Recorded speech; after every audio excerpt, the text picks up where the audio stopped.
Baik, sebelumnya Assalamualaikum warahmatullahi wabarakatuh.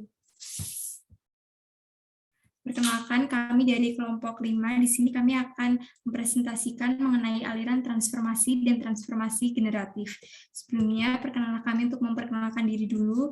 Dimulai dari yang pertama, perkenalkan, nama saya Agnes Nur Aziza sebagai moderator dengan NIM 211142140.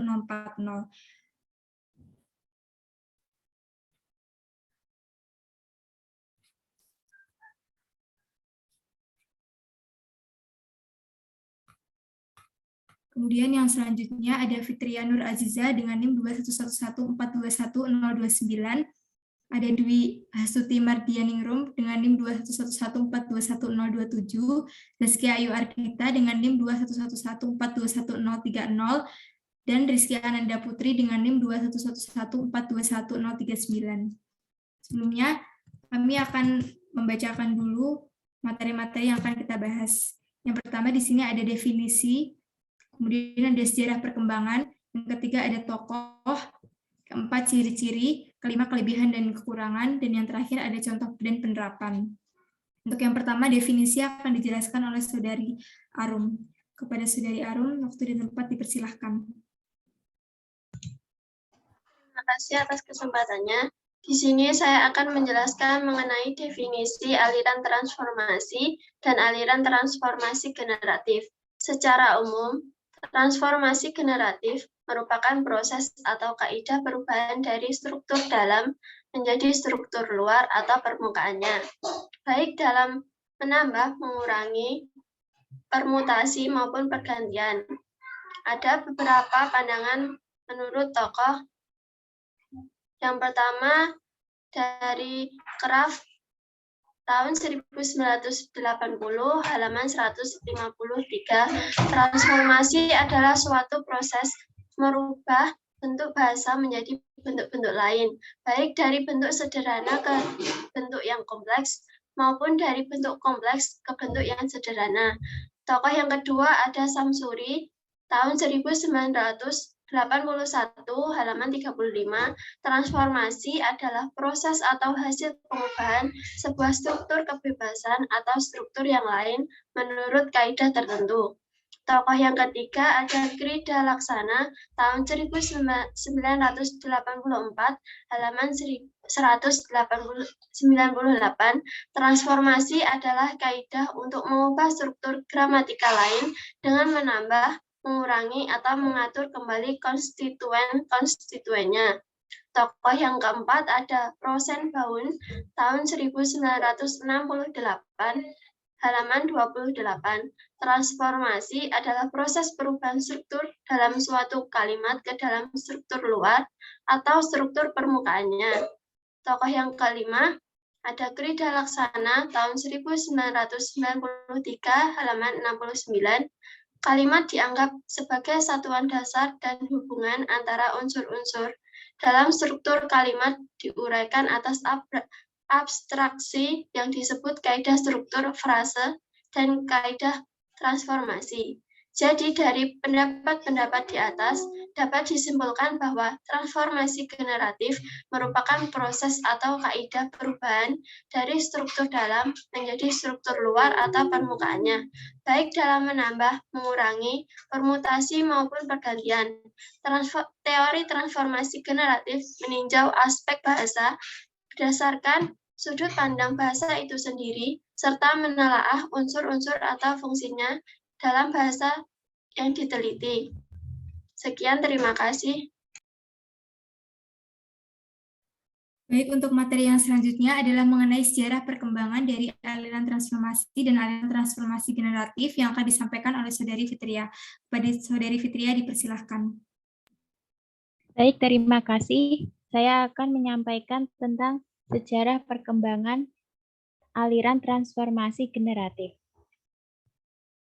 Aliran transformasi generatif bermula dan berakar pada penelitian yang dilakukan oleh Zelig Harris di Universitas Pennsylvania sekitar tahun 1950.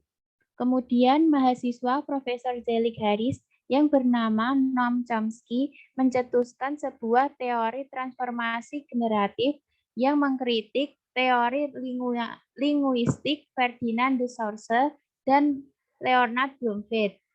Pada tahun 1957, Chomsky terkenal lewat bukunya yang berjudul Sintaktik Struktur yang memuat revolusi besar pada studi bahasa. Kemudian terbitnya karya Bloomfield Language pada tahun 1933.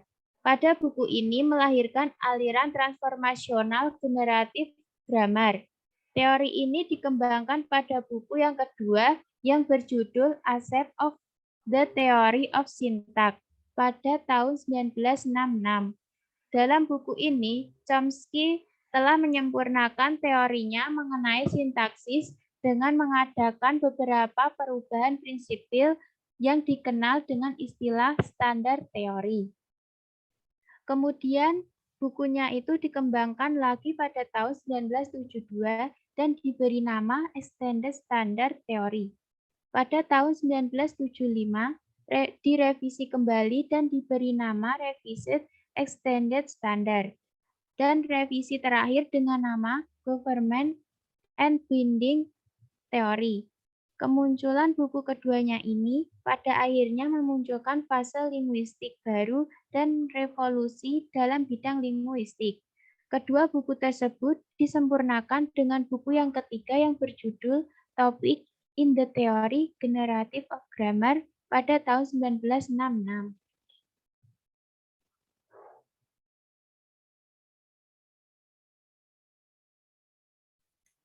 Baik, untuk yang selanjutnya adalah penjelasan mengenai tokoh-tokoh yang akan dijelaskan oleh Saudari Ayu.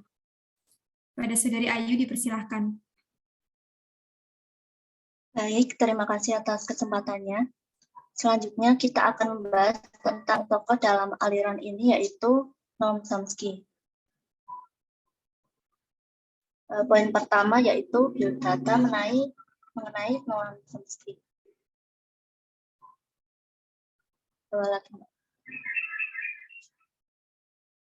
Noam Chomsky lahir di Philadelphia, Pennsylvania, Amerika Serikat pada 7 Desember 1928 dan meninggal pada umur 87 tahun. Noam Chomsky dibesarkan di tengah keluarga berpendidikan tinggi dari pasangan Dr. William Joseph Chomsky dan Elsie Simonovsky. Noam Chomsky adalah seorang profesor linguistik dari Institut Teknologi Massachusetts yang merupakan murid dari Z.S. Harris. Salah satu reputasi Chomsky di bidang linguistik terpahat lewat teorinya tentang tata bahasa generatif. Ayahnya yang bernama Dr. William Joseph Chomsky dikenal sebagai ahli gramatika bahasa Ibrani terkemuka yang disebut harian New York Times, yang telah menulis sejumlah karya gramatika bahasa itu.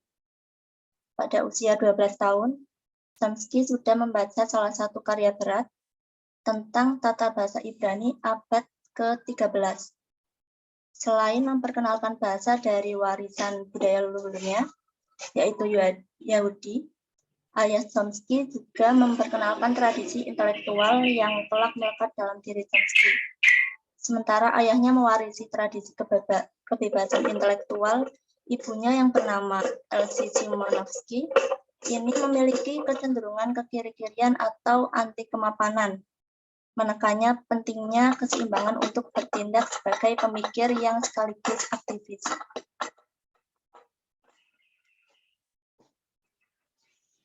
Selanjutnya, selama 5 dasawarsa ini, Chomsky telah menjalin kontrak secara langsung dengan lebih dari 60 penerbit di seluruh dunia dan sudah menulis lebih dari 30 buku bertema politik.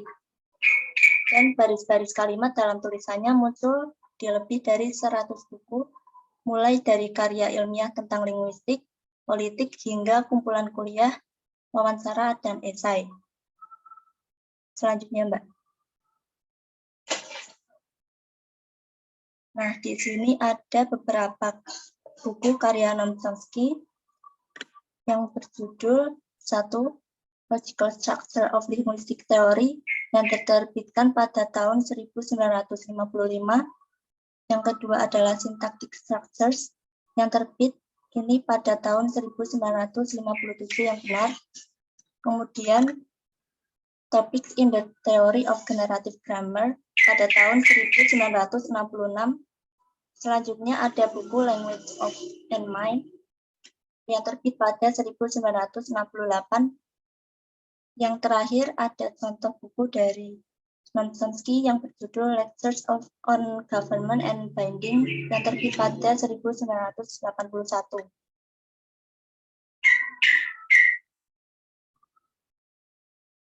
Poin kedua yang akan dibahas adalah mengenai pemikiran dari Noam Chomsky. Pandangannya tentang seluk-beluk bahasa mulai dikenal luas di bidang linguistik sesudah bukunya yang berjudul Syntactic Structures. Pandangan Chomsky dengan teori generatif transformatifnya terhadap bahasa memandang bahwa bahasa merupakan kunci untuk mengetahui akal dan pikiran manusia. Manusia berbeda dengan hewan karena kemampuannya dalam berpikir dan kecerdasannya, serta kemampuan berbahasanya. Itulah yang menjadi aspek pada fundamental dalam aktivitas manusia. Karena itu, sangat tidak logis jika bahasa yang sangat vital ini berubah menjadi berbentuk susunan kata yang terstruktur, kosong dari makna seperti pendapat kaum strukturis dan behavioris. Pandangannya tentang bahasa cenderung bersifat rasional mentalistik yang berbeda dengan pandangan yang berkembang waktu itu. Ia memperkenalkan tata bahasa transformatif generatif yang dapat menjelaskan struktur bahasa secara eksplisit dan teliti melalui kaidah tulis kembali. Sebuah kalimat dirumuskan menjadi sentence, kemudian berubah menjadi noun phrase, dan verb phrase sebagai kalimat inti yang dapat diperluas dan diubah menjadi transformatif. Ia juga membedakan konsep kegramatikalan dan kebermaknaan. Contoh yang dikemukakan ialah colors green ideas sleep furiously. Kalimat itu adalah kalimat gramatikal tetapi tidak bermakna. Kemudian ia mengembangkan pandangannya dalam buku yang berikutnya, yaitu Aspects of the Theory of Syntax. Ia memperkenalkan konsep struktur lahir atau surface structure dan struktur batin atau deep structure. Struktur lahir merupakan hasil transformasi dari struktur batinnya. Struktur lahir yang sama belum tentu mengandung struktur batin yang sama pula. Kemudian ia juga membedakan tentang kemampuan atau kompetens. Di bawahnya lagi, Mbak. Dari pelaksanaan performance. Kemampuan adalah pengetahuan tentang bahasa yang ada di dalam akal budi seseorang, sedangkan pelaksanaan adalah bahasa yang diujarkannya. Tentang kemampuan dan pelaksanaan ini akan dijelaskan dalam bab ciri-ciri.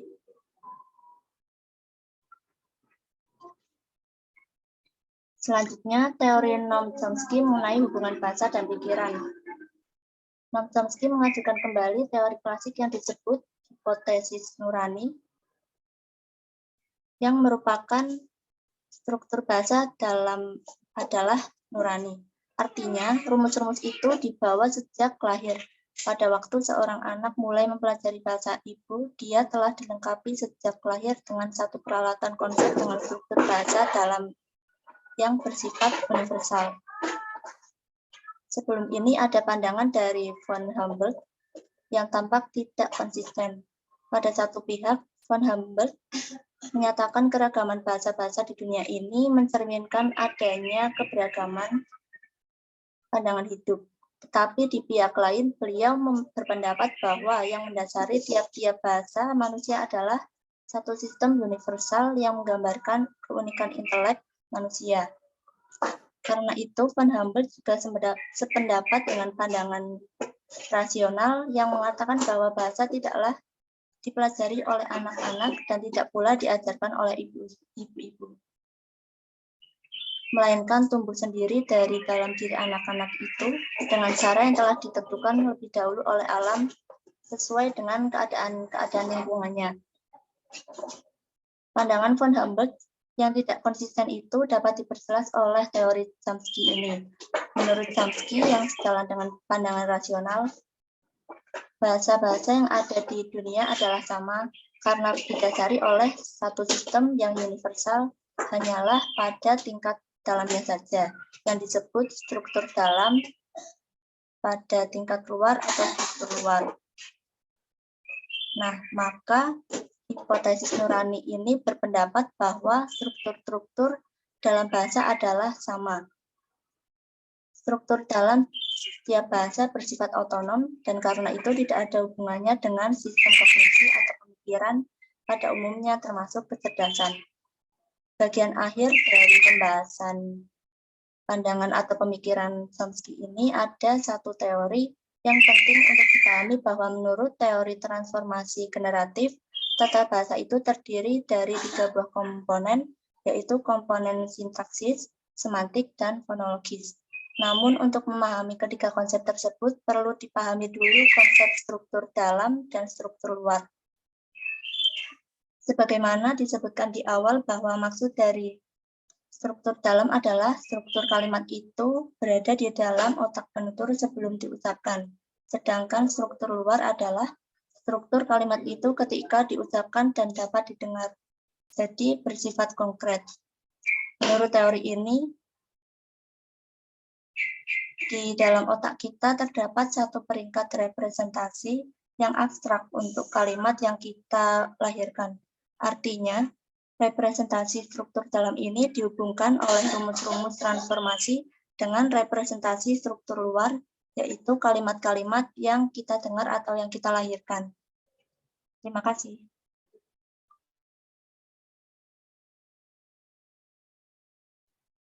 Baik, yang selanjutnya adalah penjelasan mengenai ciri-ciri yang akan disampaikan oleh Saudari Rizky. Kepada Saudari Rizky dipersilahkan. Baik, terima kasih. Selanjutnya adalah ciri-ciri aliran transformasi dan transformasi generatif. Ciri-ciri dari aliran transformasi generatif atau transformasional dikemukakan oleh Suparno, yaitu 1. Berdasarkan paham mentalistik. Aliran ini memiliki pendapat bahwa proses berbahasa tidak sekadar proses rangsang tanggap semata-mata, tetapi justru lebih menonjol sebagai proses kejiwaan. Proses berbahasa tidak sekedar proses fisik yang berupa bunyi sebagai hasil sumber getar yang diterima oleh alat auditoris, namun berupa proses kejiwaan di dalam diri peserta bicara. Oleh karena itu, aliran linguistik ini sangat erat kaitannya dengan subdisiplin psikolinguistik. Yang kedua adalah bahasa merupakan innate. Kaum transformasi tidak setuju dengan anggapan kaum struktural bahwa bahasa merupakan faktor kebiasaan atau habit. Mereka beranggapan dengan penuh rasa yakin bahwa bahasa merupakan faktor innate atau warisan keturunan. Apabila kaum struktural dapat memberikan bukti bahwa bahasa merupakan habit, maka kaum transformasi pun menunjukkan bahwa bahasa bukan habit. Chomsky pernah meminta bantuan seorang rekannya ahli bedah otak yang berkat bantuannya dapat dibuktikan bahwa struktur otak manusia dengan struktur otak simpanse persis sama. Kecuali satu simbol syaraf yang ada pada struktur otak manusia tidak terdapat pada simpanse. Walaupun dilatih dengan metode drill dan praktika 1000 kali sehari, tidak akan mungkin seekor simpanse dapat berbicara. Sebab dapat atau tidaknya berbicara itu bukan karena faktor latihan atau kebiasaan, melainkan karena faktor warisan atau innate. Menurut kenyataan dan memang telah ditakdirkan bahwa simpanse memang tidak mempunyai innate itu, maka tidak mungkin seekor simpanse dapat berbahasa. Yang ketiga, bahasa terdiri atas lapis dalam dan lapis permukaan. Teori transformasi memisahkan bahasa menjadi 2 lapis, yaitu lapis dalam atau deep structure, struktur dalam, struktur batin, dan lapis permukaan atau surface structure, struktur luar, struktur permukaan. Lapis batin adalah tempat terjadinya proses berbahasa yang sesungguhnya, yaitu secara mentalistik, dan lapis permukaan adalah wujud lahiriah yang ditransformasikan dari lapis batin. Yang keempat, bahasa terdiri atas unsur kompeten dan performance. Linguistik kompeten atau kemampuan linguistik adalah pengetahuan seseorang tentang bahasanya, termasuk kemampuan seseorang menguasai kaidah-kaidah yang berlaku bagi bahasanya. Sedangkan linguistik performance atau performansi linguistik merupakan keterampilan seseorang menggunakan bahasa. Kedua unsur tersebut sama-sama penting kedudukannya, namun kenyataannya terdapat pula orang yang kompetensinya baik, akan tetapi performansinya kurang baik. Sebaliknya, ada pula orang yang kompetensi linguistiknya kurang baik, akan tetapi performansinya ternyata cukup baik. Hal yang paling ideal adalah kompetensi dan performansi keduanya baik. Yang kelima adalah analisis bahasa bertolak dari kalimat. Kaum transformasional memiliki anggapan bahwa kalimat merupakan tataran gramatikal tertinggi. Berawal dari kalimat, analisis turun ke frasa, dan kemudian dari frasa turun ke kata. Keistimewaan teori transformasional adalah tidak diakuinya eksistensi klausa. Hal tersebut yang menjadi sebab mengapa analisisnya dari kalimat langsung turun ke frasa. Pengingkaran terhadap keberadaan tataran klausa oleh aliran ini dianggap sebagai perlakuan yang lebih kepada seenaknya sendiri. Yang keenam, bahasa bersifat kreatif. Ciri ini merupakan reaksi atas anggapan kaum struktural yang fanatik terhadap standar keumuman. Bagi kaum transformasional, masalah umum atau tidak umum tidak menjadi persoalan. Hal yang paling penting adalah kaidah. Walaupun suatu bentuk bahasa belum umum asalkan pembentukannya sesuai dengan kaidah yang berlaku, maka tidak ada halangan untuk mengakuinya sebagai bentuk yang gramatikal. Bentuk kata menggunung menyerupai gunung pada konteks sampah telah menggunung di tepi jalan, terbentuk oleh penggabungan bentuk dasar gunung dan prefiks meng. Dengan kaidah semacam itu, maka kita dapat membentuk konstruksi-konstruksi lain secara kreatif. Yang ketujuh, membedakan kalimat inti dengan kalimat transformasi. Aliran ini membedakan dua macam kalimat, yaitu kalimat inti dan kalimat transformasi. Kalimat inti merupakan kalimat yang belum dikenai kaidah transformasi, sedangkan kalimat transformasi adalah kalimat yang dikenai kaidah transformasi. Dengan ciri-ciri kalimat inti itu adalah lengkap, simple, statement, aktif, positif, dan runtut. Terima kasih. Baik, yang selanjutnya adalah penjelasan mengenai kelebihan dan kekurangan yang akan saya jelaskan. Kelebihan dan kekurangan dari aliran transformasi. Yang pertama adalah kelebihan. Kelebihan dari aliran transformasi ini yang pertama, proses berbahasa merupakan proses kejiwaan bukan fisik. Kemudian yang kedua, aliran transformasi ini secara tegas memisah pengetahuan kebahasaan dengan keterampilan berbahasa. Yang ketiga, aliran ini dapat membentuk konstruksi-konstruksi lain secara kreatif berdasarkan kaidah-kaidah yang ada. Kemudian yang keempat, dengan perbedaan kalimat inti dan transformasi telah dapat dipilah antara substansi dan perwujudan. Dan yang kelima, dapat menghasilkan kalimat yang tak terhingga banyaknya karena gramatiknya bersifat generatif. Kemudian yang selanjutnya adalah kekurangan dari aliran transformasi. Yang pertama, tidak mengakui eksistensi klausa sehingga tidak dapat memilah konsep klausa dan kalimat. Kemudian yang kedua, bahasa merupakan innate. Walaupun manusia memiliki innate untuk berbahasa, tetapi tanpa dibiasakan atau dilatih, mustahil akan bisa. Kemudian yang ketiga, setiap kebahasaan selalu dikembalikan kepada deep struktur atau struktur dalam. Kemudian yang selanjutnya adalah materi mengenai contoh dan penerapan yang akan dijelaskan oleh Saudari Rizky dan Fitria. Kepada Saudari Rizky dan Fitria dipersilahkan.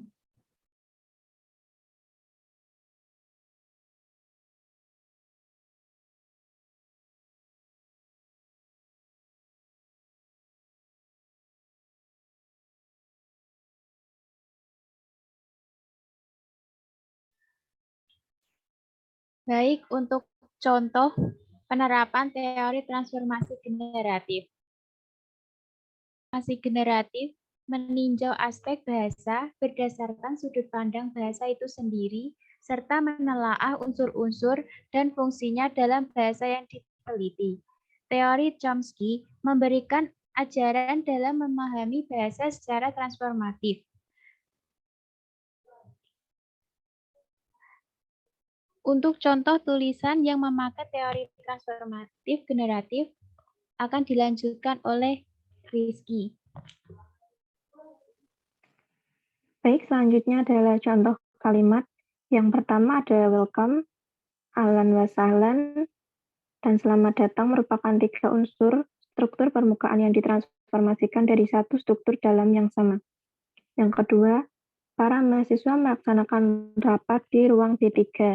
Dapat terbentuk juga kalimat sebagai berikut. Yang pertama, para mahasiswa melaksanakan belajar di ruang B3. Kalimat di atas dapat diubah menjadi kalimat transformasi dengan menggunakan kaidah penggabungan, yaitu para mahasiswa melaksanakan rapat dan belajar di ruang B3. Yang selanjutnya ada kalimat Dita memukul lalat, merupakan kalimat inti dengan berbagai ciri atau struktur. Kalimat tersebut dapat menjadi kalimat transformasional, yaitu lalat dipukul Dita, yaitu pemasifan, Dita tidak memukul lalat atau pengingkaran, pukullah lalat itu termasuk kalimat perintah, siapa yang memukul lalat, pertanyaan, memukul lalat Dita atau inversi. Selanjutnya adalah Tina menangis. Kalimat di atas dapat ditransformasikan dengan beberapa cara, antara lain dengan mengubah urutan kata menjadi menangis Tina. Yang kedua dengan pengubahan intonasi menjadi Tina menangis. Selanjutnya terdapat kalimat saya membuka pintu, saya menyampaikan pesan kepada adik, kita kuliah dalam rangka meningkatkan kompetensi, dan kalimat kami mengerjakan tugas linguistik. Terima kasih.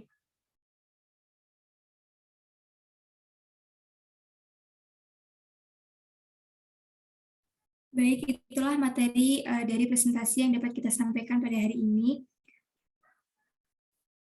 Mohon maaf apabila terdapat kesalahan dan kekurangan. Semoga bermanfaat. Sekian, wassalamualaikum warahmatullahi wabarakatuh.